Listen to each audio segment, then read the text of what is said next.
The crystal glass shattered against the marble floor, and Claire Ross froze in the doorway of Luigi Veroni's private office, her heart hammering against her ribs. She wasn't supposed to be here. Not at 11:30 at night. Not when the penthouse should have been empty except for the night security downstairs.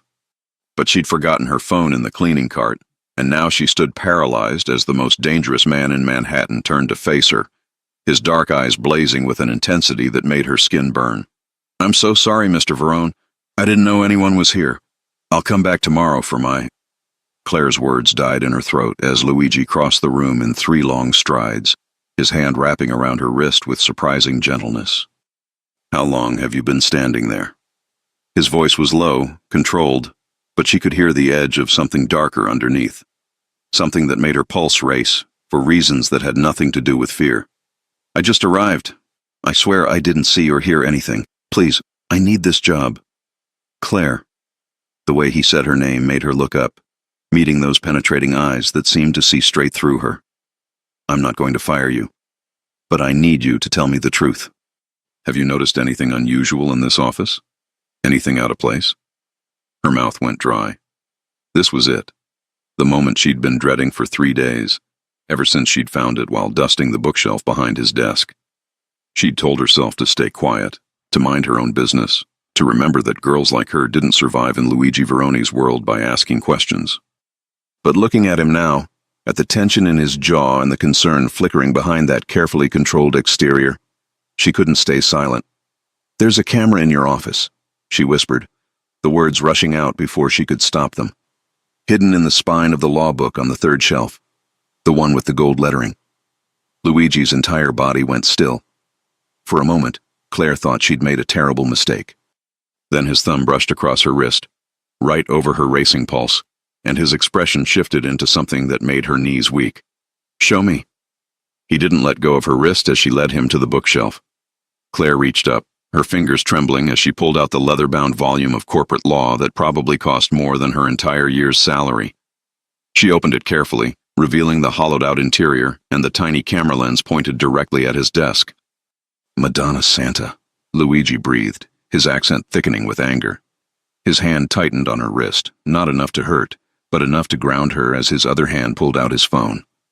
"How long have you known about this?" 3 days. "I'm sorry, I should have told you immediately, but I was scared.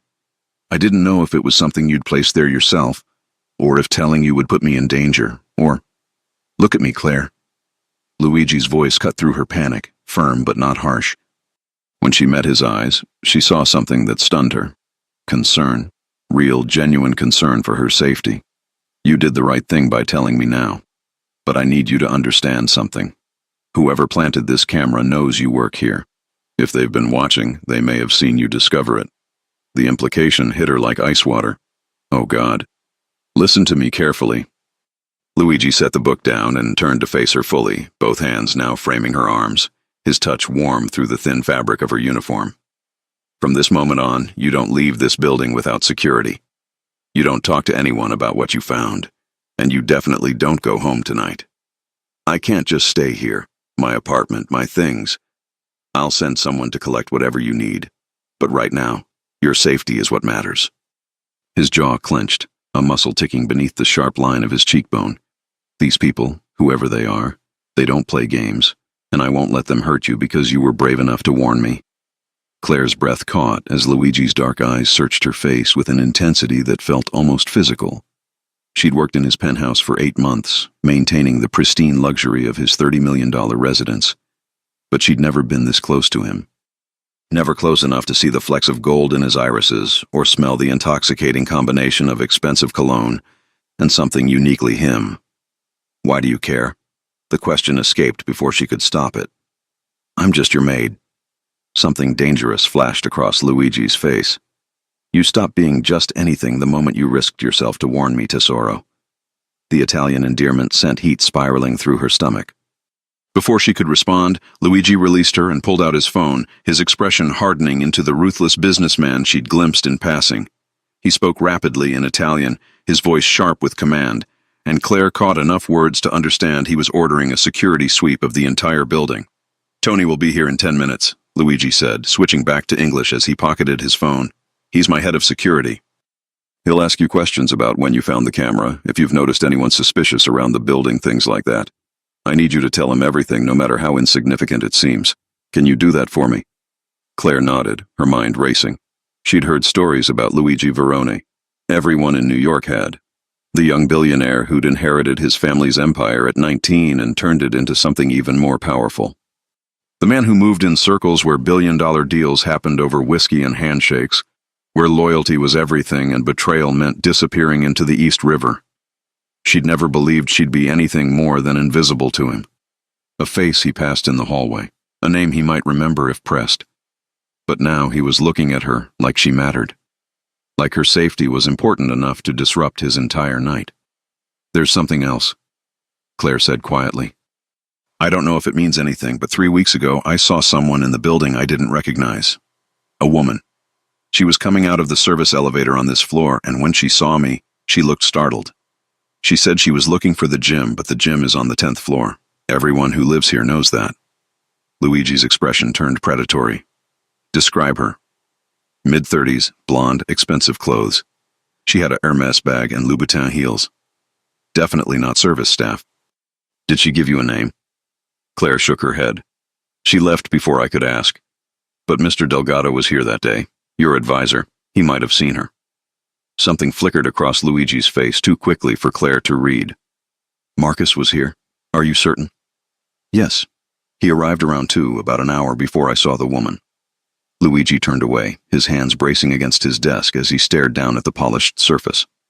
Claire watched the tension coil through his shoulders, saw the way his fingers pressed against the wood hard enough to whiten his knuckles. "Mr. Verone, did I say something wrong?" "No, Kara. You said something very right." He straightened, turning back to her with an expression that made her stomach flip. "Which is exactly why you're not leaving my sight until I know who's behind this." Before Claire could process that statement, the elevator chimed. Luigi moved in front of her instinctively, his body a shield between her and the doors, and Claire felt something shift in her chest at the protective gesture.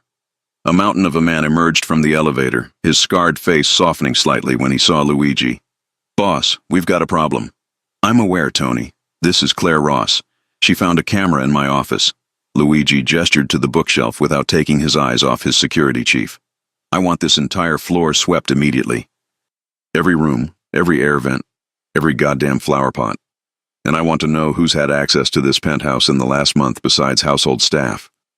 Tony's gaze shifted to Claire, assessing her with professional efficiency before nodding. "Ma'am, I'm going to need you to walk me through exactly what you found and when." For the next 20 minutes, Claire recounted every detail she could remember while Luigi paced the office like a caged panther, his phone pressed to his ear as he conducted his own investigation in rapid Italian. Tony's questions were thorough but not intimidating, and gradually, Claire felt her racing heart begin to slow. Until Tony said, "We found 3 more cameras, one in the master bedroom, one in the living room, and one in the wine cellar." Luigi's expression turned murderous. "The wine cellar? Who the hell has access to my wine cellar?" "That's the interesting part, boss. According to the access logs, only 3 people have been down there in the last month. You, Marcus Delgado, and Vincent Caruso." The name hit the room like a bomb. Claire didn't know much about New York's underworld, but even she knew the Caruso family. Old money, old power, and old grudges. "Vincent Caruso hasn't set foot in this building in 5 years, Luigi said, his voice deadly quiet. "Not since his daughter and I ended our engagement." Claire's eyes widened. Luigi had been engaged? To a Caruso? "Then someone's spoofing his access card," Tony replied. "Or he gave it to someone else." Luigi's jaw clenched. "Get me everything you have on the Caruso family's movements in the last 6 months. Business deals, property acquisitions, every damn dinner reservation, and double the security on this floor. No one gets up here without my explicit authorization." "What about Miss Ross?" Tony asked, glancing at Claire. "Where do you want her?" "The guest suite in the East Wing. It's the most secure room after my bedroom, and it shares the same security system." Luigi's eyes found Claire's, and the intensity there made her breath catch. "You'll be comfortable there. Anything you need, just ask."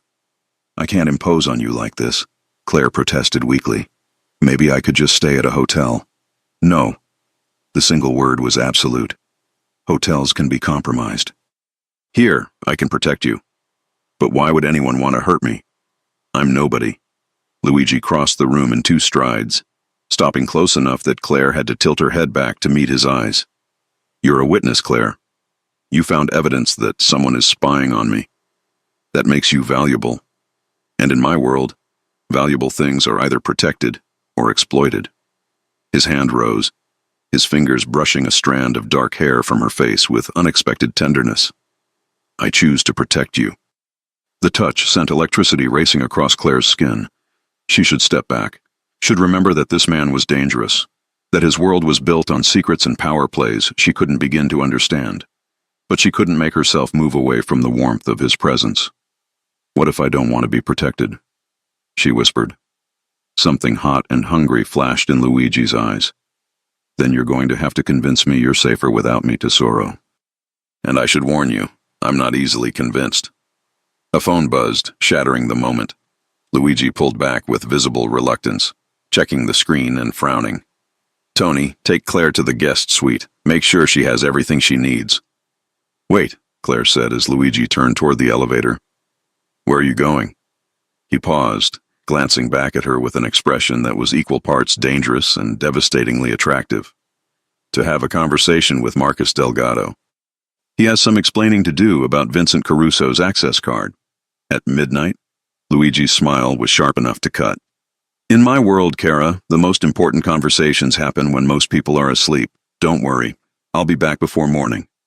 As the elevator doors closed behind him, Claire felt an inexplicable twist of worry in her chest. She barely knew this man, had spoken more words to him tonight than in all the previous 8 months combined. But something had shifted between them in that office. Something that felt dangerous and thrilling and completely impossible. Miss Ross? Tony's voice was gentle despite his intimidating appearance. Let me show you to your room. The boss would have my head if anything happened to you while he was gone. Claire followed him through the penthouse, her mind spinning. Just 12 hours ago, her biggest concern had been whether she'd have enough money to send her sister Emma for the nursing program she wanted to attend. Now she was caught in the middle of something she didn't understand, protected by a man whose touch made her forget every reason she should stay away. The guest suite was stunning, all cream silk and soft lighting, with floor-to-ceiling windows overlooking the Manhattan skyline. Tony did a sweep of the room, checking every corner before nodding with satisfaction. You're safe here, Miss Ross. This room has reinforced windows, a panic button by the bed, and a direct line to the security office. If you need anything at all, you press that button and someone will be here in 30 seconds. Thank you, Tony, and please, call me Claire.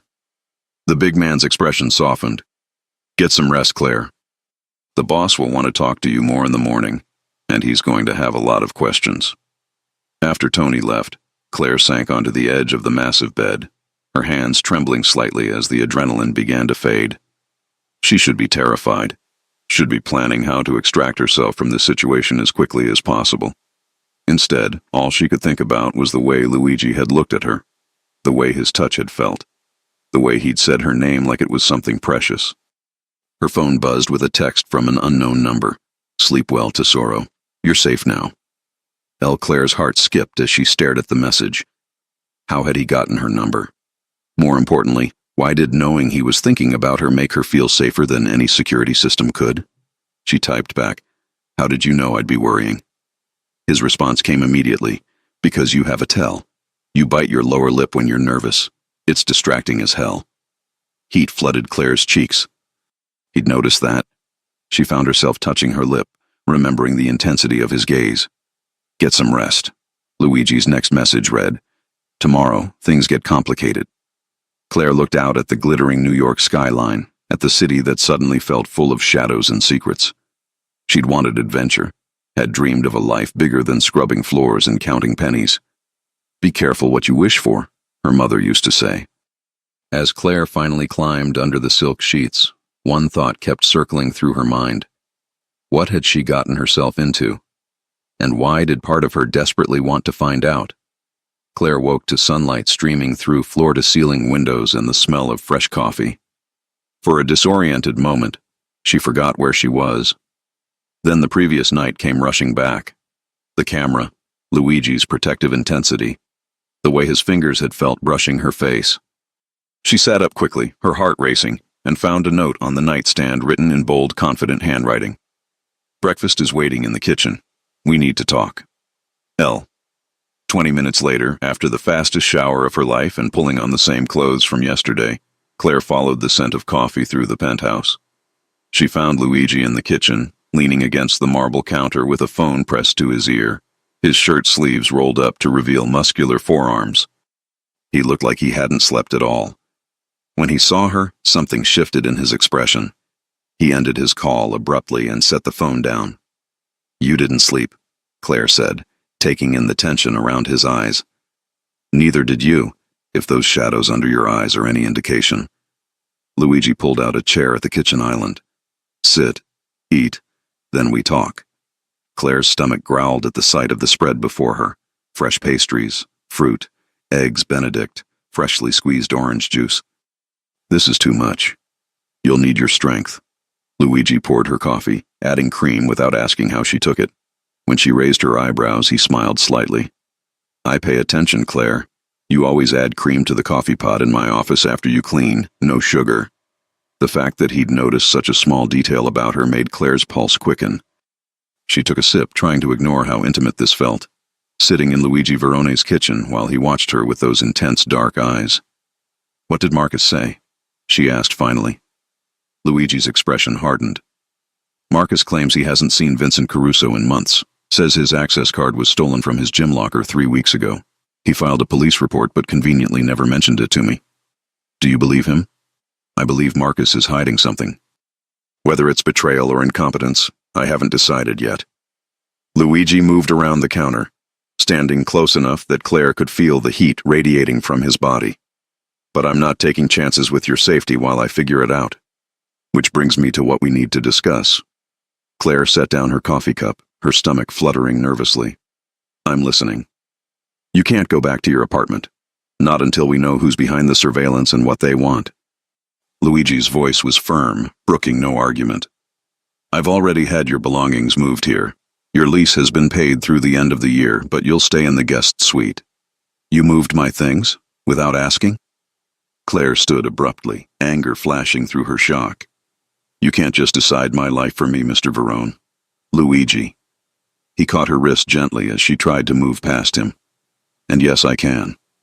Because the alternative is you going back to that apartment where anyone could be waiting. Is that what you want? I want to have a choice. Then choose to trust me." Luigi's thumb traced circles on the inside of her wrist, his touch both calming and electrifying. "Choose to let me keep you safe while I handle this."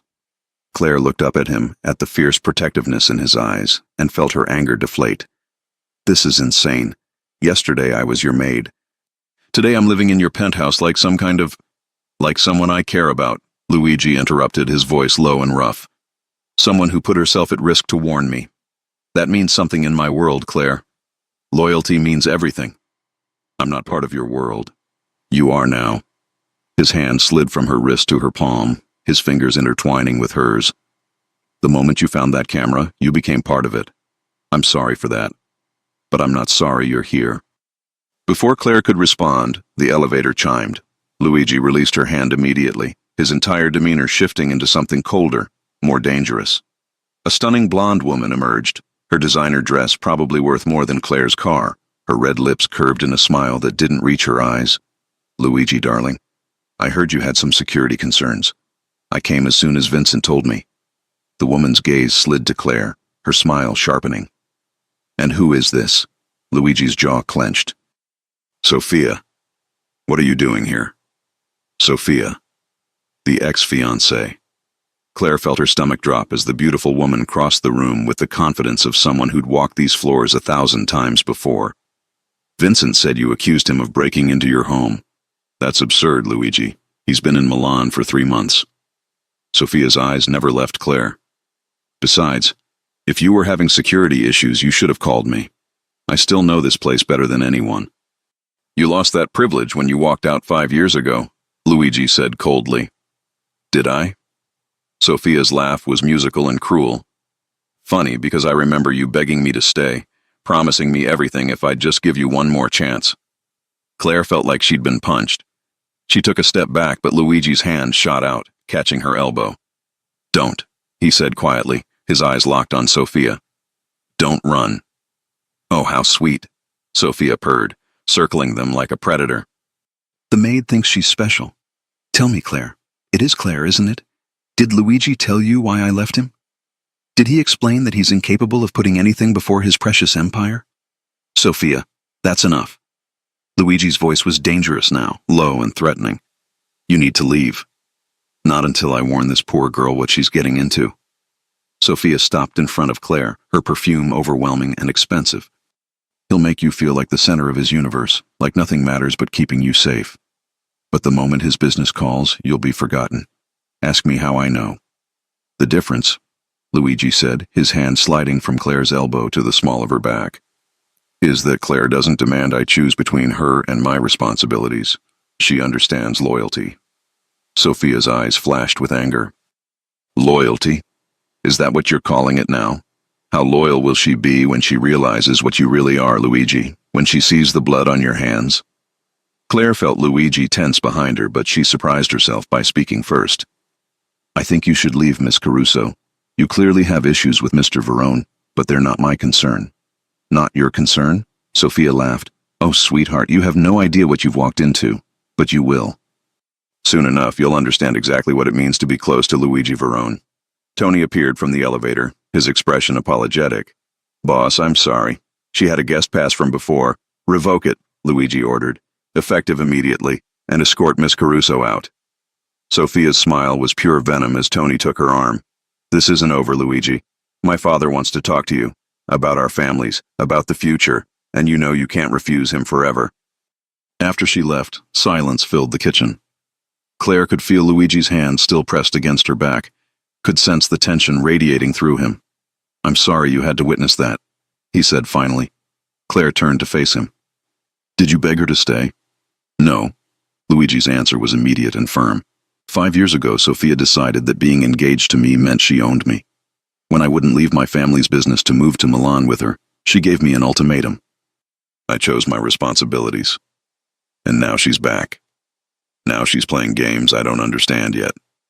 Luigi's hand moved to cup her face, his thumb brushing her cheek. "But I need you to hear this, Claire. Whatever Sophia says, whatever she implies, you're not a replacement for her. You're not a distraction or a game piece. You're—" "What am I?" Claire whispered, her heart pounding. "Something I didn't expect. Something that scares the hell out of me." His eyes searched her face with an intensity that stole her breath. "I've spent 15 years building walls, keeping everyone at a distance, and you walked through them like they were made of paper." Claire's breath caught as Luigi leaned closer, his lips inches from hers. She could feel the heat of him, smell the intoxicating scent of his cologne mixed with coffee and something uniquely masculine. The elevator chimed again, and Luigi cursed in Italian, stepping back as Tony returned. "Boss, we've got another problem. Marcus is here and he's got evidence you need to see." Luigi's expression shifted immediately, the vulnerable man disappearing behind the ruthless businessman. "Bring him to my office. Claire, wait here." "No." Claire straightened her shoulders. "If this is about the cameras, I want to hear it. Claire, you said I'm part of your world now. So let me be part of it." She met his gaze steadily. "Besides, I'm the one who found the first camera. Maybe I'll notice something others won't." Luigi studied her for a long moment, then nodded slowly. "Stay close to me. If things get heated, you don't intervene. Understood?" "Understood." Marcus Delgado was waiting in Luigi's office, a tablet in his hands and sweat beading on his forehead despite the air conditioning. He stood quickly when they entered, his eyes darting nervously to Claire. "Mr. Verone, I know how this looks, but I swear I had nothing to do with—" "Show me the evidence," Luigi interrupted, moving behind his desk with predatory grace. Marcus handed over the tablet with shaking hands. "I hired a private investigator after our conversation last night, to clear my name. He found this." Luigi's expression darkened as he studied the screen. "Sophia. She's been meeting with someone from the Benedetti family 3 times in the last month. And look at the date of the last meeting." Marcus pointed to the screen. the day before Claire found the first camera. Claire moved closer, looking over Luigi's shoulder at the photos. Sophia was clearly visible sitting across from a man in an expensive suit, their heads bent together in conversation. "The Benedettis," Luigi said softly, dangerously. "They've been trying to move into my territory for 2 years, and Sophia's helping them." "There's more," Marcus said. The investigator traced the cameras. They were purchased using a dummy corporation registered in the Cayman Islands, but the shipping address was in Brooklyn, an old warehouse owned by, let me guess, the Benedetti family. Marcus nodded miserably. "I'm sorry, boss. I should have been more careful with my access card. This is my fault." "No." Luigi's voice was hard as steel. "This is Sophia's fault, and she's going to answer for it."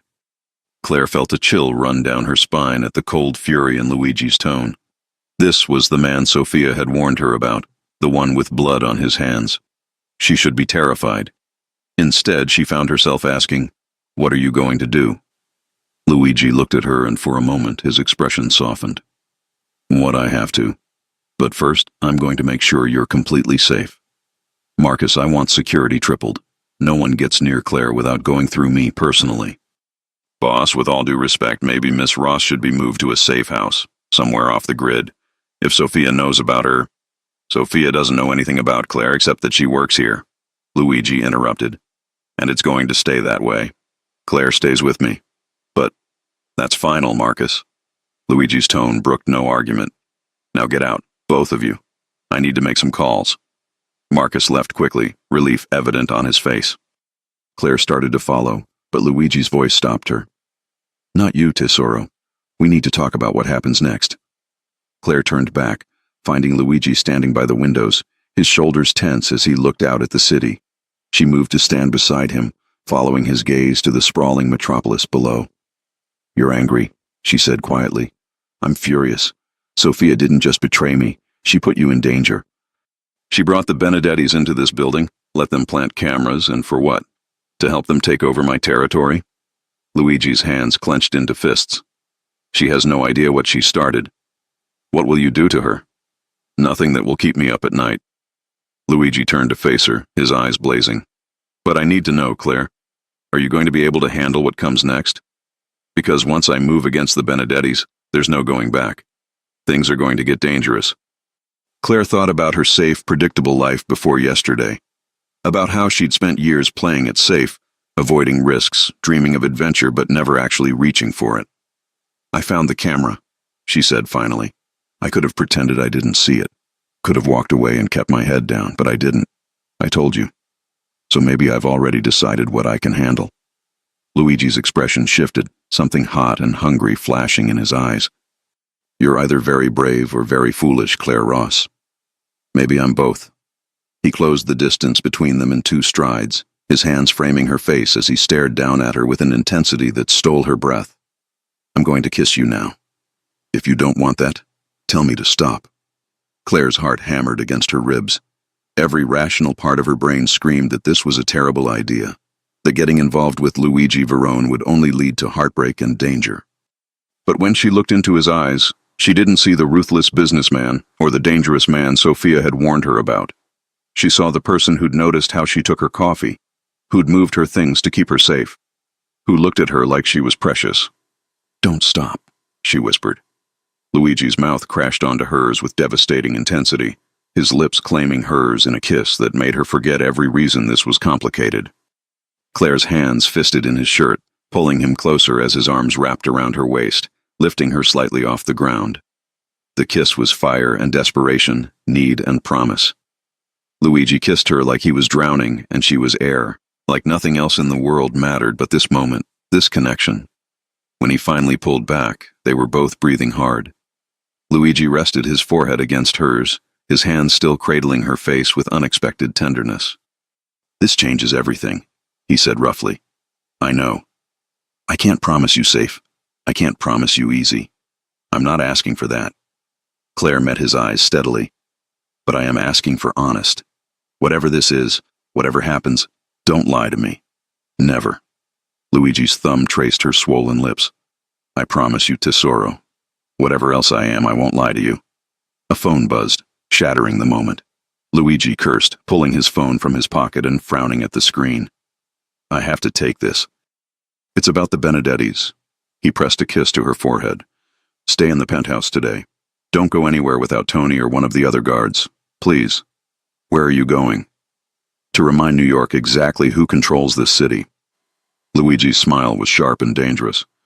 And to make sure Sofia Caruso regrets the day she decided to cross me. After he left, Claire sank into the chair by his desk, her fingers touching her lips where she could still feel the brand of his kiss. Through the window, she could see the city stretching endlessly in all directions, full of secrets and shadows. Her phone buzzed with a text from an unknown number. Stay away from him. This is your only warning. A friend. Claire's blood ran cold. She took a screenshot and immediately texted it to Luigi. His response came seconds later. Don't leave the penthouse. I'm sending Tony back now. We're not done with this conversation. Claire looked at the message on her screen again, her stomach twisting with a mixture of fear and defiance. Someone was watching her. Someone knew about her connection to Luigi. And whoever they were, they'd just made this personal. She stood, moving to the window and looking out at the glittering city. Somewhere out there, Sofia and the Benedettis were plotting. Somewhere, enemies were circling. But Claire had spent her whole life being invisible, being safe, being forgettable. Maybe it was time to be something else. Maybe it was time to be dangerous too.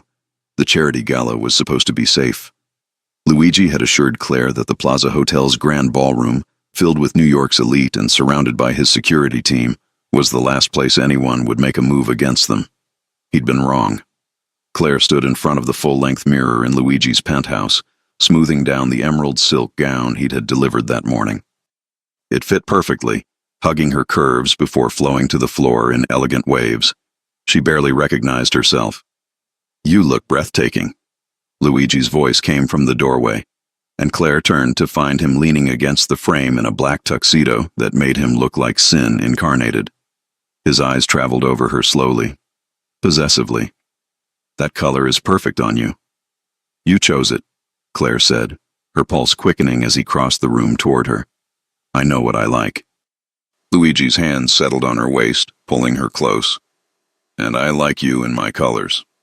In the 3 days since their first kiss, the tension between them had only intensified. Luigi had been busy handling the Benedetti situation, but every night he'd returned to find Claire waiting, and every night had ended with heated kisses that left them both wanting more. But tonight felt different. Tonight, Luigi was taking her into his world publicly. Are you sure about this? Claire asked, her fingers adjusting his bow tie unnecessarily. Sofia will be there. The Carusos will be there. Everyone will know that you're mine. Luigi tilted her chin up, his dark eyes intense.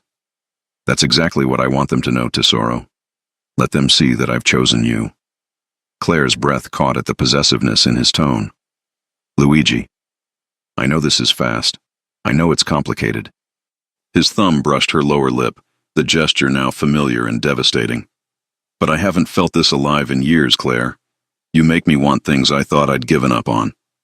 Before she could respond, Tony's voice came through the intercom. Boss, the car's ready. The plaza was magnificent, the ballroom glittering with chandeliers and filled with the cream of New York society. Claire felt every eye turn toward them as Luigi guided her through the entrance, his hand possessive on the small of her back. Ignore them, he murmured in her ear.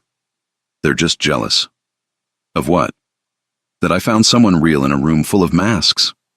Claire was smiling at his words when she saw Sofia across the room, stunning in a red dress that matched her lips. The blonde's eyes narrowed dangerously when she spotted them together. She looks ready to commit murder, Claire whispered. Let her look. Luigi's hand tightened on her waist. She made her choice 5 years ago. Now I've made mine. They'd barely made it through the first round of introductions when Marcus appeared, his face pale and strained. Boss, we have a problem. I need you to come with me. Now. Luigi's expression hardened. What kind of problem? The kind that can't wait. Marcus's eyes flicked to Claire nervously. It's about the cameras. We found something. I'll be right back, Luigi told Claire, pressing a kiss to her temple. Stay with Tony. Don't leave his sight. Claire watched him disappear into the crowd with Marcus, unease prickling at the base of her spine. Tony materialized beside her, his massive presence both comforting and obvious. "Champagne, Miss Ross?" A server appeared with a tray. "No, thank you." Claire's instincts were screaming that something was wrong. Where had Luigi gone? Why did Marcus look so panicked? "Claire Ross." Sophia's voice was honey and poison as she appeared beside them, a glass of champagne in one perfectly manicured hand. "Enjoying your Cinderella moment?" "Miss Caruso." Claire kept her voice neutral. "Lovely event." "It is, isn't it? My family has hosted this gala for 20 years. Sophia's smile was razor sharp. "Tell me, does Luigi talk about me when you're alone? Does he mention how good we were together?" "He mentions that you couldn't handle his world and ran away." Claire replied coolly. "That seems like all I need to know." Sophia's eyes flashed with anger. "You stupid little girl, you have no idea what you've stepped into. Luigi doesn't love you. He's using you to make me jealous, to prove some point to my father. If you really believed that, you wouldn't be here trying to convince me." Claire turned to walk away, but Sophia caught her arm.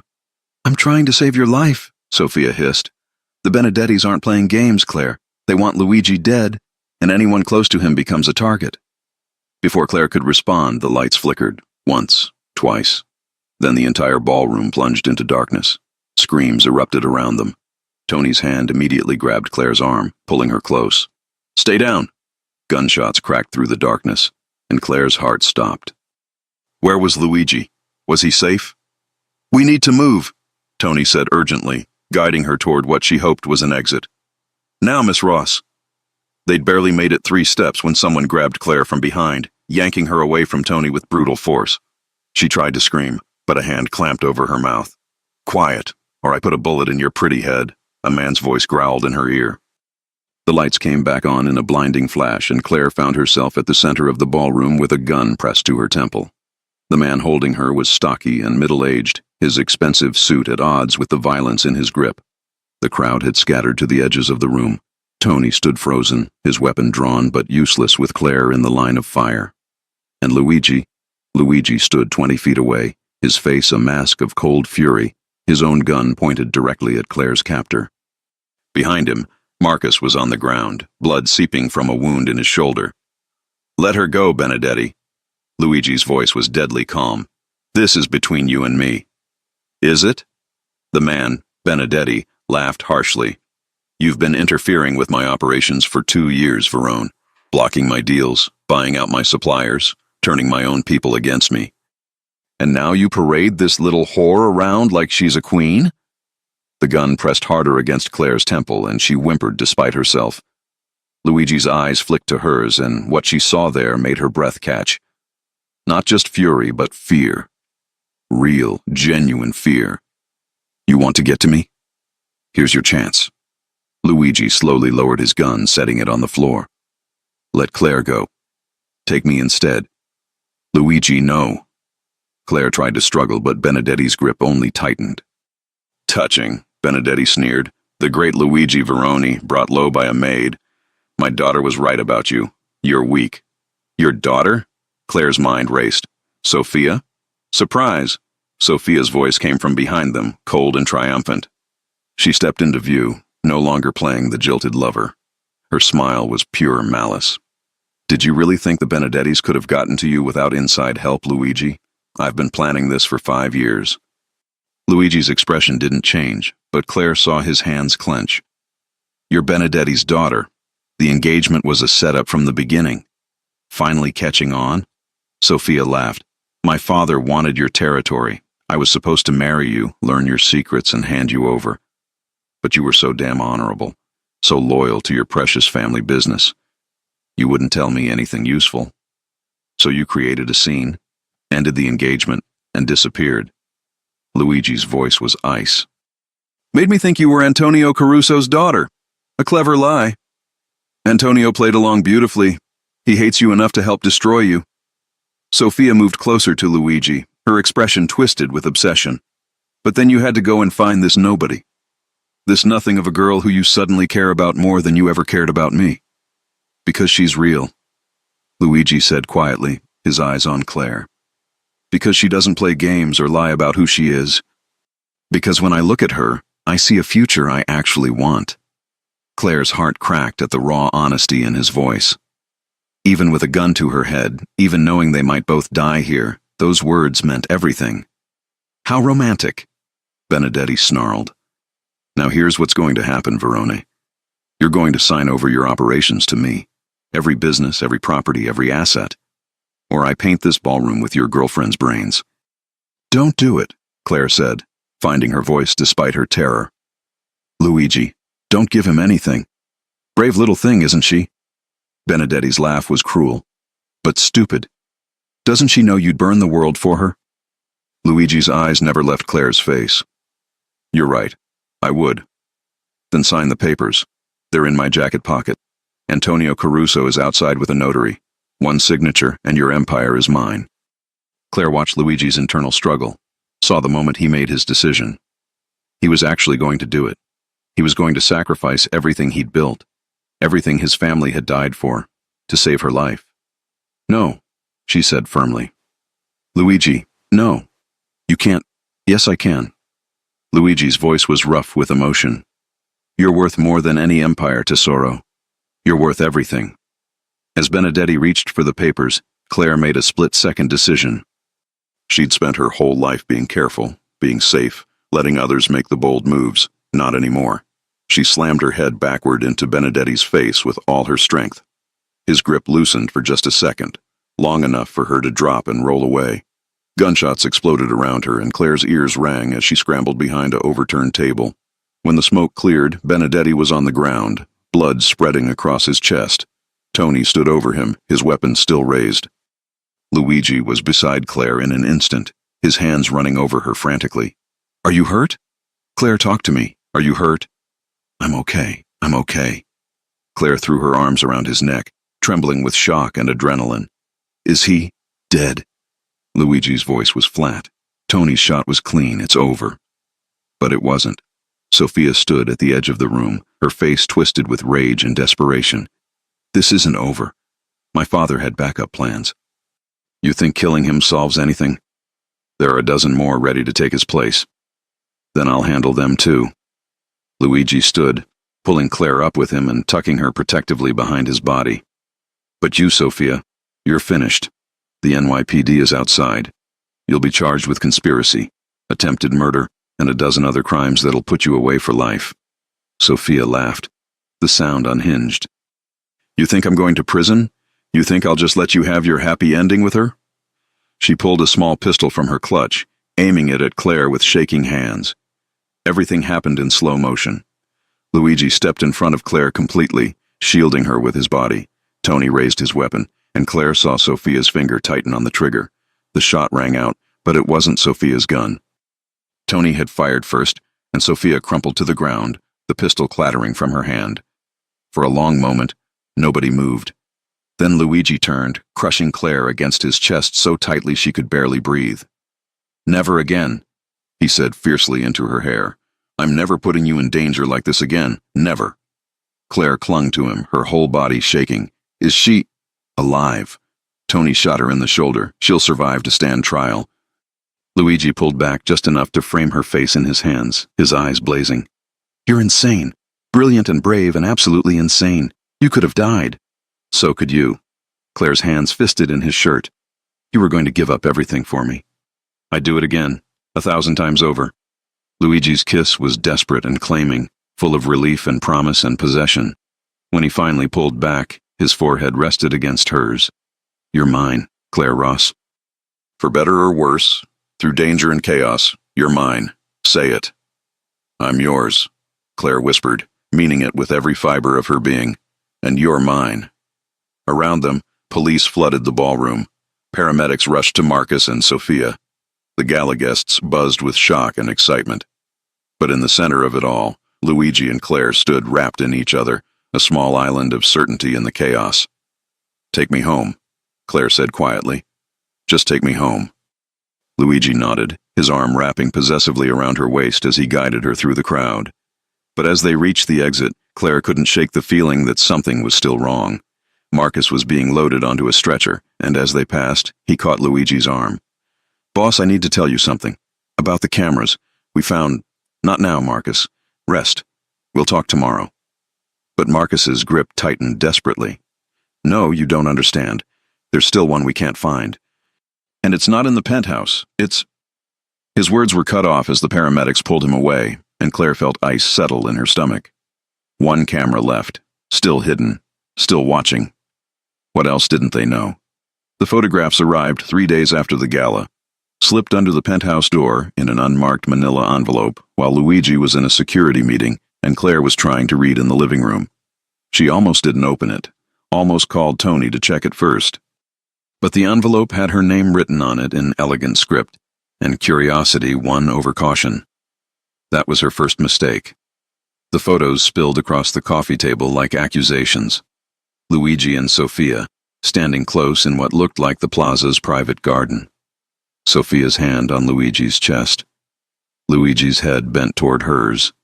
And worst of all, a photo of them kissing. Sofia's arms wrapped around his neck, his hands on her waist. The timestamp read 3 days ago, the night of the gala. While Claire had been getting ready, believing Luigi when he said he'd chosen her. Claire's hands shook as she gathered the photos, her vision blurring with tears she refused to let fall. There had to be an explanation. Luigi wouldn't. He couldn't. Claire? Luigi's voice came from the hallway. Tesoro, where are you? She couldn't answer, couldn't make her voice work past the crushing weight in her chest. When Luigi entered the living room and saw the photos scattered on the table, his face went pale. Where did you get those? His voice was tight, controlled. Someone left them.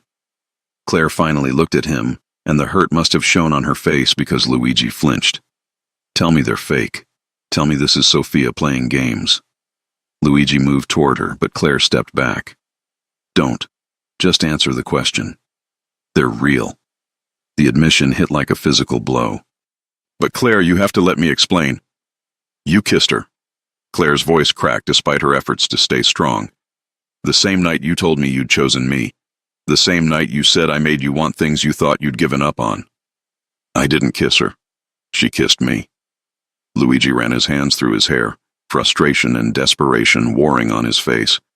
She cornered me in the garden right before the gala started. Said she had information about her father's plans.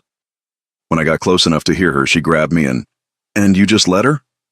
For about 2 seconds before I pushed her away. Luigi pulled out his phone, scrolling rapidly. Tony has the security footage. You can see the whole thing. Claire, I swear to you, I wanted nothing to do with it. Claire wanted to believe him. God, she wanted to believe him so badly it physically hurt. But doubt had taken root, poisoned by the photos and Sofia's earlier warnings. Why didn't you tell me? She asked quietly. 3 days, Luigi. You've been with me every night, and you never mentioned it. Because it meant nothing. Because I knew how it would look, and I didn't want to hurt you over Sofia's manipulations. Luigi took a step closer, and this time Claire didn't move away. You have to trust me, Tesoro. After everything we've been through. That's just it. Claire's voice broke. We've been through so much in such a short time. 2 weeks ago, I was your maid. Now I'm living in your penthouse, people are shooting at us, and I'm supposed to just trust that I belong in your world? You do belong, do I? Claire gestured around the opulent penthouse. Look at this place, Luigi. Look at what you have, what you are. You're Luigi Verone. You own half of New York. You have power and money and a life I can't even comprehend. And I'm just... everything. Luigi closed the distance between them, his hands framing her face with desperate tenderness. You're everything, Claire. You're the reason I wake up wanting to be better. The reason I'm even thinking about stepping away from the parts of my business that keep me up at night. Don't. Claire pulled away, wrapping her arms around herself. Don't change for me. That's not fair to either of us. Then what do you want? Frustration bled into Luigi's voice. Tell me what you need from me, and I'll give it to you. I need time. The words came out before Claire could stop them. I need space to think without you looking at me like that, without feeling like I'm drowning every time you touch me. Luigi's expression shuddered, and Claire immediately wanted to take the words back. But pride and hurt kept her silent. Fine. His voice was cold now, distant. Take all the time you need. But you're not leaving this penthouse until we know it's safe. Non-negotiable. He turned and walked toward his bedroom, and Claire felt something crack in her chest. Luigi, wait. He paused at the doorway without turning around. For what it's worth, Claire, you're wrong about one thing. You're not just anything. You never were. Then he was gone, and Claire was alone with the photographs and her doubts. For 2 days, they barely spoke. Luigi threw himself into work, leaving early and returning late. When they did cross paths, he was unfailingly polite and devastatingly distant. Claire hated it, hated the loss of his warmth, his teasing, the way he used to look at her like she was precious. But her pride wouldn't let her apologize. Not until she understood her own feelings. Not until she could separate the intensity of their attraction from the reality of building something real. On the third morning, Claire woke to find Tony waiting in the kitchen with an uncomfortable expression. "Miss Ross, I need to show you something. It's the security footage from the gala. The boss said you should see it." Claire's heart clenched. "He told you to show me?" "He said you deserved the truth, even if you didn't want to hear it from him." Tony pulled up the footage on a tablet. "This is from the garden cameras." Claire watched as Luigi appeared on screen, checking his phone. Then Sophia entered the frame, her body language aggressive and seductive. They spoke for less than a minute before Sophia suddenly grabbed Luigi's face and kissed him. The footage clearly showed Luigi's immediate reaction, his hands coming up to her shoulders, pushing her away firmly. The kiss lasted maybe 3 seconds before he had her at arm's length, his expression furious. "There's audio too," Tony said quietly. "Do you want to hear it?" Claire nodded, her throat tight. Luigi's voice came through the speakers, cold and cutting. "That was a mistake, Sophia. The last one you'll make with me. Stay away from Claire. Stay away from me. If I see you anywhere near us again, I won't be responsible for what happens." Sophia's laugh was bitter. "You'll regret choosing her over me, Luigi. She'll never understand you the way I do. She'll never be able to handle your world. She already handles it better than you ever did. Because she's brave enough to be honest about her fears instead of playing games." The footage ended, and Claire sat in silence, shame and regret washing over her. Luigi had been telling the truth. He'd pushed Sophia away immediately, and she'd doubted him. "There's something else you should know," Tony said carefully. "The boss has been working on something. For you. Come with me." Tony led her to Luigi's private office, a room she'd been avoiding since their fight. He gestured to the desk, where papers were spread across the surface. Claire moved closer, her eyes widening as she realized what she was looking at. Legal documents, business transfers, and at the center, a proposal for a new foundation. "The Claire Ross Foundation for Underprivileged Youth," she read aloud, her voice shaking. "Providing scholarships and opportunities for young people from difficult backgrounds." "He's been working on it since the night you told him about your sister," Tony explained, "about how you couldn't afford to send her to nursing school. He's seeding it with $10 million. Your sister will be the first recipient." Tears spilled down Claire's cheeks. "He did this for Emma?" "He did it for you, because he knows family means everything to you." Tony's expression softened. "The boss has his faults, Miss Ross. His world is dangerous, and his past is bloody. But when he loves someone, there's no half measures. It's everything or nothing." "Where is he?" "Meeting with the feds. They want his testimony against the Benedetti organization. It'll take hours." Claire looked at the foundation documents, at the proof of Luigi's feelings written in legal terms and financial commitments. She'd been so wrong, so focused on her insecurities that she'd hurt the one person who'd seen past her circumstances to who she really was. She had to fix this. Had to tell him. The building's fire alarm suddenly blared to life, red lights flashing in the hallway. Tony immediately grabbed Claire's arm. "Move, now." "What's happening?" "I don't know, but we're not waiting to find out." Tony spoke rapidly into his radio as he pulled Claire toward the emergency stairs. "All units report. What's the situation?" Static answered him. Then nothing. "That's not good," Tony muttered, drawing his weapon. "Stay behind me." They'd barely made it to the stairwell when smoke began seeping under the door. Real smoke, thick and black. This wasn't a drill. "We need another exit," Claire said, coughing. Tony tried the other doors on the floor, but they were all locked. "Someone sealed us in. This is a trap." Claire's mind raced. She'd cleaned this penthouse for months. She knew every inch of it. "The service elevator. It has a separate power source for maintenance. If we can get to it." "Lead the way." They ran through the smoke-filled hallway, Claire's eyes burning and her lungs screaming. She found the hidden panel that accessed the service areas, grateful for all those months of memorizing the building's layout. The service elevator was small and old, but it worked. As the doors closed and they began descending, Tony pulled out his phone. "Still no signal. We're being jammed." He looked at Claire grimly. "This wasn't an accident. Someone tried to trap us up there." "But who? Sophia's in custody. Benedetti's dead. His organization isn't." The elevator jolted to a stop on the lobby level, and Tony positioned himself in front of Claire. "When these doors open, we run. Don't stop. Don't look back. Get to the street and find the nearest cop." "Understood. What about you?" "I'll be right behind you." The doors opened onto chaos. The lobby was filled with smoke and panicked residents. Through the haze, Claire saw figures moving with purpose, not panic. Men in dark clothes spreading the smoke with deliberate efficiency. "Run!" Tony shoved her forward just as gunfire erupted behind them. Claire ran, her heart pounding, Luigi's name a prayer on her lips. She burst through the building's front entrance into the cold morning air, immediately spotting police cars and fire trucks. "Help!" she screamed. "There are people inside! They're trapped!" A firefighter grabbed her, pulling her away from the building. "Ma'am, we need you to—" "Claire!" Luigi's voice cut through everything else, and suddenly he was there, his hands on her face, his eyes wild with fear. "Dio mio, you're okay. You're okay. Tony's still inside. He saved me, but he's—" "I know. My team's getting him out." Luigi pulled her against his chest, his arms crushing her close. "When I got the call about the fire, when I couldn't reach you, I'm sorry." Claire clutched his jacket, the words tumbling out desperately. "I'm so sorry, Luigi. I saw the footage.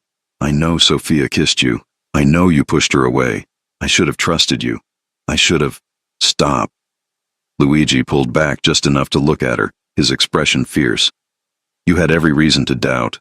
My world is insane and dangerous, and I pulled you into it without preparing you for what that meant. But Claire, I need you to hear this." His hands framed her face, his thumbs wiping away tears she hadn't realized were falling. "I have never lied to you. Not once. And I never will. When I said you were mine, I meant it. When I said I'd burn the world for you, I meant that too. I know." Claire's voice broke. "I know that now. I was just scared. Scared that I wasn't enough, that I couldn't compete with your past or your world or—" "You don't have to compete." Luigi's kiss was gentle this time, reverent. "You already won, Tesoro. The moment you warned me about that camera, you won. Everything else has just been me trying to be worthy of you." Behind them, Tony emerged from the building supported by 2 firefighters, coughing but alive. Relief flooded through Claire. "The fire's out," one of the firefighters reported. "Looks like it was deliberately set. Accelerant in the stairwells, exits blocked. If you hadn't used the service elevator—" "Who did this?" Luigi's voice was deadly quiet. "Who tried to kill her?" "We're reviewing security footage now," a detective said, approaching them. "Mr. Verone, we need to talk. This is the 3rd attempt on Miss Ross's life in 2 weeks. We need to consider witness protection." "No." Luigi's arm tightened around Claire. "She stays with me. With all due respect, sir, your protection hasn't been sufficient because someone on my team is a traitor." Luigi's expression was granite. "But I know who now. And they're about to learn what happens when you threaten what's mine." Claire looked up at him, seeing the ruthless man Sophia had warned her about, the one with blood on his hands and ice in his veins. But when his eyes met hers, they softened. "Trust me one more time," he said quietly. "Let me end this. Then we can figure out what comes next. For us." Claire thought about the foundation documents in his office, about Tony taking a bullet to protect her, about Luigi's face when he'd thought she was dead. "I trust you," she said simply. "But Luigi, when this is over, we need to talk. Really talk. About what this is, what we want it to be. I already know what I want." Luigi's kiss was soft, a promise. "I want forever. I want to wake up with you every morning and fall asleep with you every night. I want to give you the world and watch you make it better. I want everything, Claire. The question is whether you want it too." Before Claire could answer, Tony called out weakly from the ambulance. Boss, you need to hear this. I know who set the fire. They rushed to his side. Tony's face was gray with smoke inhalation, but his eyes were alert. It was Marcus, he said. I saw him on the security feed before the cameras went out. He's been working with what's left of the Benedetti organization. The shoulder wound at the gala? He shot himself to look like a victim. Luigi's expression turned murderous. Where is he now? Gone, but boss, there's more. Tony coughed roughly. Marcus said something before he ran. He said Sophia was just the distraction. The real target was never you. It was always Claire. Claire felt the blood drain from her face. Why? I'm nobody important. That's what we thought too. Tony pulled out his phone, showing them a photo. Until we found this in Marcus's office. It was a birth certificate, Claire's birth certificate, but the father's name made her stomach drop. Antonio Benedetti. That's impossible, Claire whispered. My father died when I was a baby. My mother never. Your mother was Antonio Benedetti's mistress 24 years ago, Luigi said quietly, his face pale as he put the pieces together. Which makes you his daughter, his heir, and with him dead, you inherit everything. The world tilted. Claire grabbed Luigi's arm for support as the implications crashed over her. She wasn't just a maid who'd stumbled into danger. She was the daughter of the man who'd tried to kill Luigi, the heir to a criminal empire. And someone wanted her dead before she could claim it. Claire sat in Luigi's office, staring at the birth certificate, her entire world fracturing. Antonio Benedetti was her father, the man who'd held a gun to her head, who'd tried to destroy Luigi, who'd built an empire on blood and fear. That man's DNA ran through her veins. I need to call my mother, she said numbly. Luigi crouched in front of her, his hands covering hers. We'll call her together. But Claire, this changes nothing between us. It changes everything. Claire looked up at him, tears streaming down her face. Your enemy was my father. The man who tried to kill you was a monster who happened to share your DNA. That's all. Luigi's voice was fierce. You are not him. You are nothing like him. Before Claire could respond, her phone rang. Unknown number. With shaking hands, she answered. Claire Ross. The voice was female, cold, efficient. Or should I say Claire Benedetti? My name is Victoria Chen. I was your father's attorney. We need to meet. I don't want anything from him. That's unfortunate because he left everything to you. 200 million in assets, legitimate businesses, property holdings across 3 states, and a letter explaining why he kept you secret. Victoria paused. He also left information about who's trying to kill you. Meet me at the Mandarin Oriental in 1 hour. Come alone, or the offer disappears. The line went dead. Luigi's expression was thunderous. Absolutely not. It's a trap. Maybe, or maybe it's the only way to end this. Claire stood, her fear transforming into determination. If my father left information about who wants me dead, I need to see it. Then I'm coming with you, she said alone. I don't care what she said. Luigi pulled her against him. I'm not losing you, Claire. Not to Marcus, not to whoever's pulling his strings, not to anyone. Tony appeared in the doorway, still pale but upright. Boss, we've got a location on Marcus. He's holed up in a warehouse in Red Hook. We can have a team there in 20 minutes. Luigi's jaw clenched. Do it. I want him alive. He's going to tell me everything. What about the lawyer? Claire asked. We go together, but we do it smart. Luigi turned to Tony. I want every exit of that hotel covered. Snipers on the adjacent buildings. If this is an ambush, I want to know before we walk into it. 40 minutes later, Claire and Luigi entered the Mandarin Oriental's private dining room. Victoria Chen was exactly what Claire expected, mid-50s, impeccably dressed, with eyes that calculated everything. Mr. Verone, I said alone. And I said no.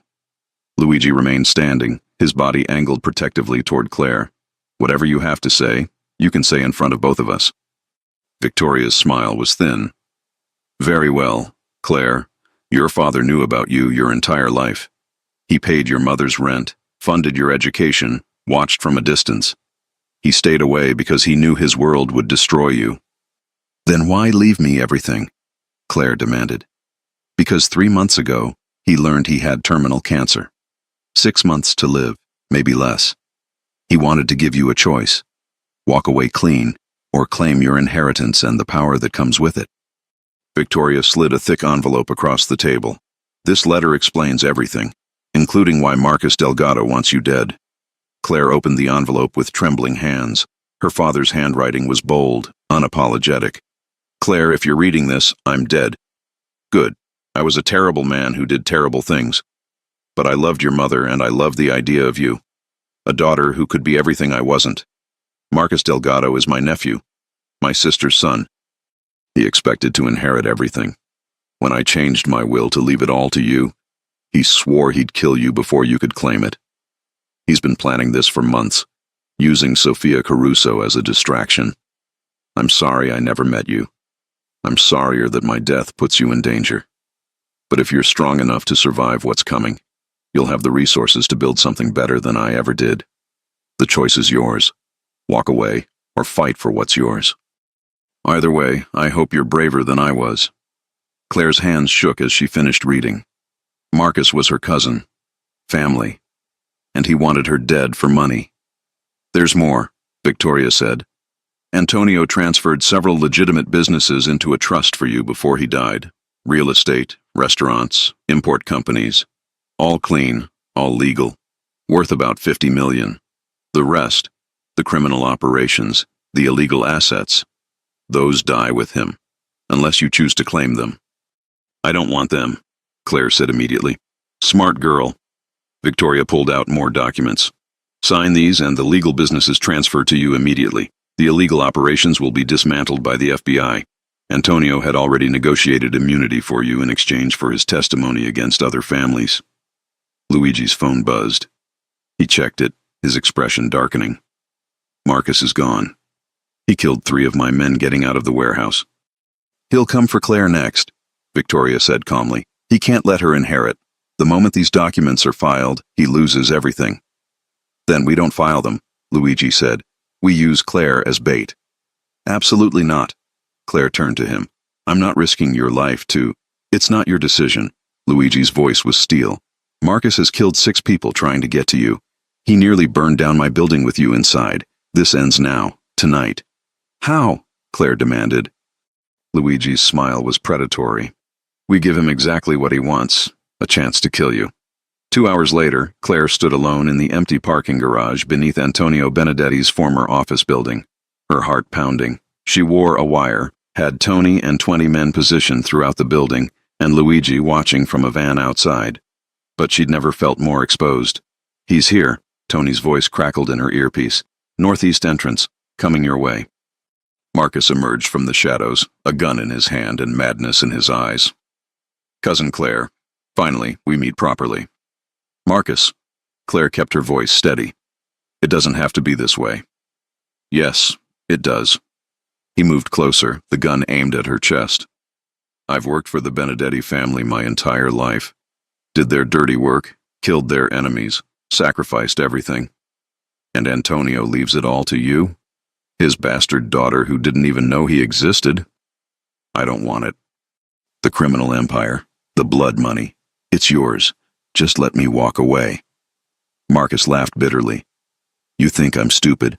The moment you signed those trust documents, you became a threat. Dead heirs can't contest wills, Claire. Then you're going to have to shoot me in front of 20 witnesses, Claire said quietly. Because I'm not making this easy for you. I was hoping you'd say that. Marcus raised the gun. Any last words? Yes. Claire met his eyes steadily. I forgive you.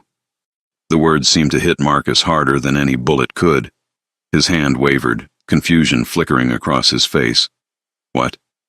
You're angry and hurting and you feel like you've been robbed of what's yours. I understand that. But killing me won't fill that emptiness, Marcus. It'll just make you more of a monster. You don't know anything about me. I know you're my family. I know Antonio loved you enough to trust you with his business for 20 years. That has to count for something. Claire took a step closer, ignoring Luigi's cursed warning in her earpiece. Put down the gun. We'll figure this out together. For a moment, Claire thought she'd reached him. Marcus's expression crumbled, his gun hand dropping slightly. Then gunfire erupted from above them. Claire dove behind a car as bullets rained down, Marcus returning fire toward the source. Through the chaos, she heard Luigi's roar of fury. "It's a setup," Tony's voice shouted through the earpiece. "There are more of them!" Marcus grabbed Claire, hauling her up with the gun pressed to her temple. "Tell Verona to back off or I'll paint this garage with your brains." "Let her go, Marcus." Luigi's voice echoed through the garage as he emerged from cover, his own weapon trained on Marcus. "This is between you and me now." "No, this is between me and the bitch who stole my inheritance." Claire felt the gun press harder against her skull and closed her eyes, preparing for the end. But then Emma's face flashed through her mind. Her sister, who needed her. Luigi, who'd promised her forever. She wasn't ready to die. Claire slammed her elbow into Marcus's ribs, twisting away from the gun. The shot went wild, and suddenly Tony was there, tackling Marcus to the ground. More gunshots, more shouting, and then Luigi had her in his arms, dragging her behind cover. "Are you insane?" he snarled, but his hands were gentle as they ran over her, checking for injuries. "You could have been killed, but I wasn't." Claire grabbed his face, forcing him to look at her. "It's over, Luigi. It's finally over." But it wasn't. Marcus, bloodied and beaten, pulled something from his jacket. "If I can't have the Empire, nobody can." The grenade hit the ground between them and time seemed to stop. Luigi didn't hesitate. He threw himself over Claire, his body covering hers completely as the explosion ripped through the garage. When the smoke cleared and Claire's ears stopped ringing, Luigi was still over her, blood seeping from his back. "Luigi!" she screamed. "Stay with me!" His eyes opened, focusing on her face with effort. "Worth it," he whispered. "You're worth everything, Tesoro." Then paramedics were there, pulling them apart, and Claire was screaming Luigi's name as they loaded him into an ambulance. The hospital waiting room smelled like disinfectant and despair. Claire sat with blood, Luigi's blood, still staining her clothes, her hands trembling as she clutched the coffee Tony had forced into her grip. She hadn't drunk any of it, couldn't drink it, could barely breathe. "He's going to be fine," Tony said for the 100th time, his own face pale beneath the bruises. "The boss is too stubborn to die. He threw himself on a grenade for me." Claire's voice was hollow. "Tony, if he doesn't make it, he will." Tony's conviction was absolute. "I've known Luigi Verone for 15 years. I've seen him survive things that should have killed him 3 times over. He's not leaving you, Miss Ross. Not when he finally found something worth living for." The surgeon emerged before Claire could respond, still in his scrubs. "Family of Luigi Verone?" Claire stood on shaking legs. "I'm his—" She paused, realizing she didn't have a label for what she was. His girlfriend seemed too small a word for what they'd become. "She's his everything," Tony said firmly. "How is he?" "Lucky. The shrapnel missed his spine by millimeters. We removed 17 pieces from his back and shoulder. He's going to need physical therapy, but he'll make a full recovery." The surgeon smiled tiredly. "He's asking for Claire. Won't let us sedate him until he sees her." Claire's knees nearly buckled with relief. "Can I see him?" "Room 304, but keep it brief. He needs rest." Claire ran. She didn't care about hospital protocol or the nurses calling after her. She burst into Luigi's room and found him propped up in bed, his torso wrapped in bandages, his face pale but his eyes alert. "Tesoro." His voice was rough but warm. "Come here." Claire crossed to him carefully, terrified of hurting him. "You're insane, completely insane. You could have died. But you didn't. That's all that matters." Luigi's hand found hers, his grip weak but steady. "Is Marcus dead?" "The grenade killed him instantly." Claire's tears finally spilled over. "It's over, Luigi. Really over this time." "Good." Luigi tugged her hand gently. "Now come closer. I need to tell you something, and I'm not shouting it across the room." Claire leaned down carefully, mindful of his injuries. Luigi's free hand came up to cup her face, his thumb brushing away her tears. "I love you," he said simply. "I've known it since the night you warned me about the camera, but I was too afraid to say it. Afraid you'd run. Afraid I'd scare you away. But I'm done being afraid, Claire. I love you. Completely. Eternally. Impossibly." Claire's breath caught, her heart expanding until it felt too big for her chest. "I love you too. God, Luigi. I love you so much it terrifies me. Then marry me." The words were quiet, but certain. Not today, not tomorrow, but someday. When all this chaos settles and you've had time to breathe, marry me and let me spend the rest of my life proving you made the right choice. "That's not a proposal," Claire said through her tears. "That's a promise. It's both." Luigi's smile was tired but genuine. "Say yes, Tesoro. Put me out of my misery." "Yes." Claire kissed him carefully, mindful of his injuries. Yes to someday. Yes to everything. 3 months later, Claire stood in front of the mirror in Luigi's penthouse, their penthouse now, adjusting the simple gold necklace he'd given her that morning.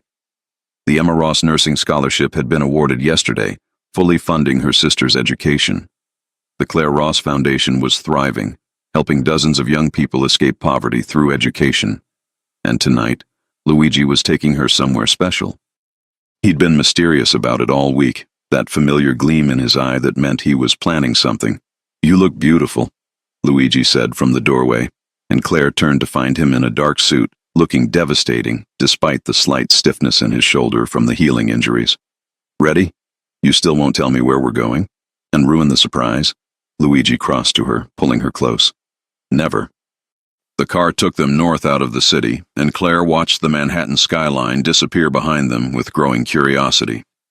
An hour later, they pulled up to a beautiful estate in Westchester, all rolling hills and manicured gardens. "Luigi, what is this place?" "Our future, if you want it." He helped her out of the car, his hand warm and steady in hers. "I bought it last month. Far enough from the city for privacy, close enough for convenience. There's a main house, a guest cottage for when Emma visits, and 20 acres of land you can do whatever you want with." Claire stared at the property, her throat tight with emotion. "You bought us a house. I bought us a home." Luigi turned her to face him, his expression serious. "Claire, these last 3 months have been the best of my life, even with the physical therapy and the FBI investigations and all the chaos, because I got to come home to you every night. I got to wake up with you every morning. And I realized something." "What?" "That I don't want to wait for someday. I want to start our forever now." Luigi reached into his pocket, pulling out a small velvet box. "So I'm asking you properly this time, Tesoro. Will you marry me? Will you let me spend the rest of my life making you happy?" He opened the box, revealing a stunning emerald ring surrounded by diamonds. Claire's hands flew to her mouth as tears streamed down her face. "It's an emerald," Luigi explained, his voice thick with emotion. "Because you wore green the night I realized I was falling in love with you. The night I understood that everything I'd built meant nothing without someone to share it with." "Yes." Claire launched herself into his arms, laughing and crying at once. "Yes, yes. 1,000 times yes." Luigi caught her easily despite his healing shoulder, spinning her around before kissing her with a passion that made her forget everything except the feel of him, the taste of him, the absolute rightness of being in his arms. When they finally broke apart, both breathing hard, Luigi slid the ring onto her finger. It fit perfectly. "How did you know my size?" "I have my ways." Luigi's smile was mysterious. "Come on, there's something else I want to show you." He led her through the house, past elegant rooms and soaring ceilings, until they reached a study overlooking the gardens. On the desk was a folder marked Verone Holdings, Restructuring Plan. "What's this?" "My exit strategy." Luigi turned to face her. "I'm getting out, Claire. Not all at once, but gradually. I'm selling the questionable operations, keeping only the legitimate businesses. In 5 years, maybe less, Luigi Verone will be nothing more than a boring real estate developer and restaurant owner." Claire's eyes widened. "Luigi, you don't have to do this for me. I'm not doing it for you. I'm doing it for us. For the children I hope we'll have someday. I want to build a life that doesn't require looking over my shoulder. A life where our kids can be proud of their father." He pulled her close. "You made me want to be better, Tesoro. Now I'm actually going to do it."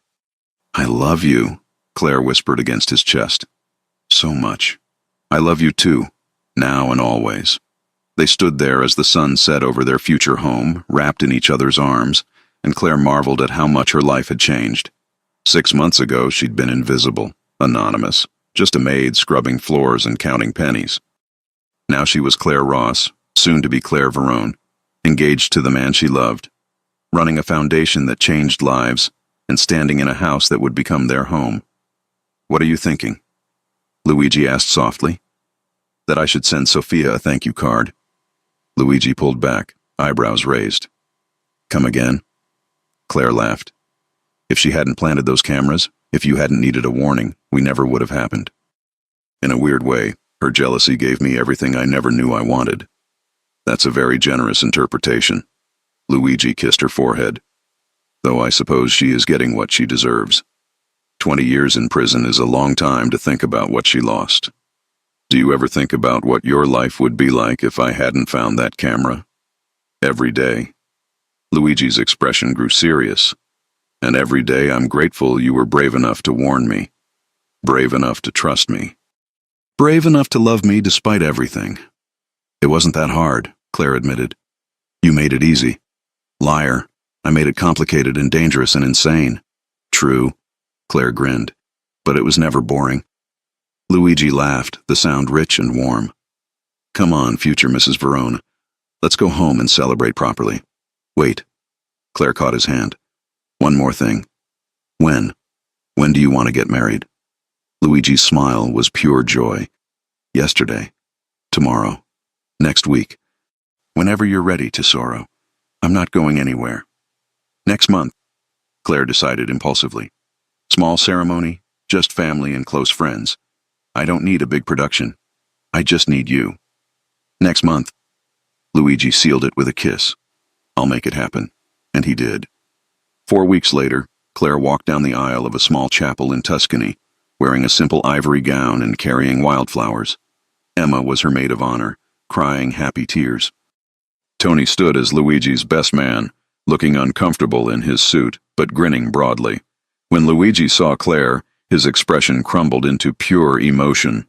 He met her halfway down the aisle, unable to wait, taking her hand and raising it to his lips.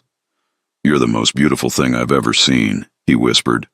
"You're not supposed to meet me until I get to the altar," Claire whispered back, laughing through her tears. "I've never been good at following rules." "Why start now?" They spoke their vows with hands clasped and hearts full, promising forever in front of the people who mattered most. When the priest finally said they could kiss, Luigi pulled Claire into his arms and kissed her like they had all the time in the world. Because they did. They had forever.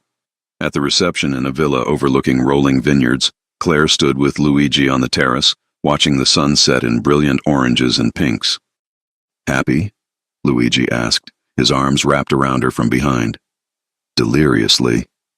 Claire leaned back against him. "Though I have one more surprise for you." "Oh?" Claire took his hand and placed it on her still flat stomach, watching his face in the reflection of the terrace doors.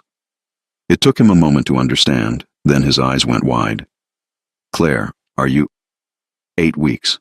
I found out yesterday but wanted to wait until today to tell you." She turned in his arms, seeing joy and wonder and a trace of fear in his expression. "We're having a baby, Luigi. You're going to be a father." Luigi's hands cupped her face reverently, his eyes suspiciously bright. "A baby, Dio mio. We're having a baby." Then he was kissing her again, laughing and crying at the same time, holding her like she was the most precious thing in the world. "I love you," he said fiercely. "I love you so damn much, Claire Verone." "I love you too." Claire smiled against his lips. "My dangerous, protective, wonderful husband." "Not so dangerous anymore," Luigi reminded her. "Just a boring businessman now." "Liar. You'll never be boring." Claire pulled him closer. "But that's okay. I wouldn't want you any other way." As the stars came out over the Italian countryside and music drifted from the villa, Luigi and Claire danced slowly on the terrace, wrapped in each other, and the promise of all their tomorrows. It had started with a whispered warning about a camera in an office. It had survived bullets and betrayal, explosions and enemies, doubt and danger. And now it was forever. There forever. If you enjoy stories like this, take a moment to subscribe to the channel. That's how I'll know you truly liked it. Even if you're watching on your TV, grab a second to join this family of fans who love emotional and heartfelt stories. Your support means everything. and it helps us bring you even more tales like this one.